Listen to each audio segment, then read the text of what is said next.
In this session, we will explore the different way of writing a Python programming into a different environment.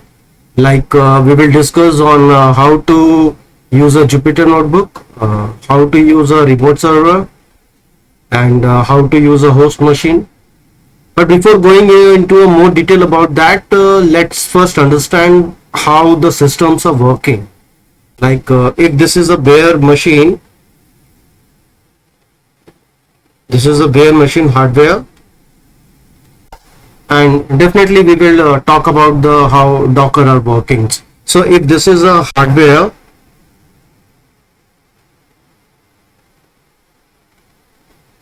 in general we have an operating system on top of this hardware, and then application 1, application 2, and so on. Application N is working.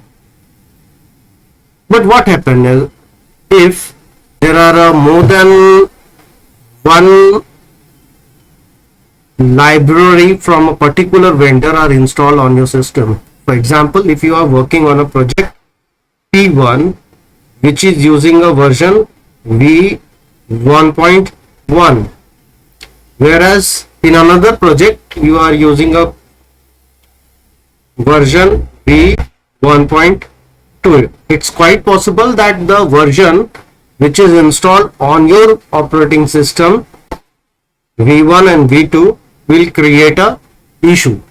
To solve this problem, there is a various way of or a technique we can follow. One of them is using a virtual machine, another is using a virtual environment, and third is using a Docker concept.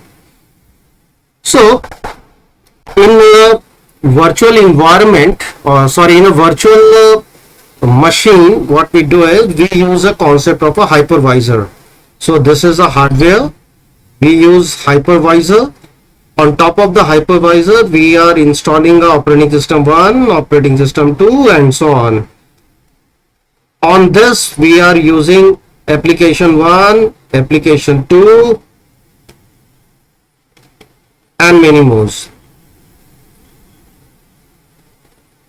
That means a physically operating system 1 and a 2 are required to be installed onto your system, which take or demands a huge amount of a memory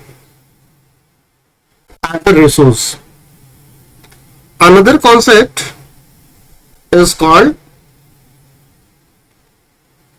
virtual environment. In this concept, what we do is we are having a hardware,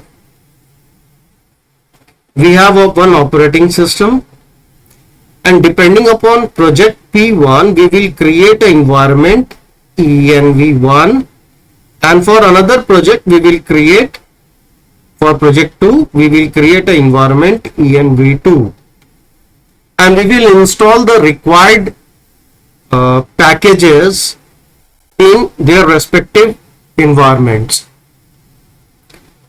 Similarly, we are having a concept of a Docker, which we will see in the upcoming lectures.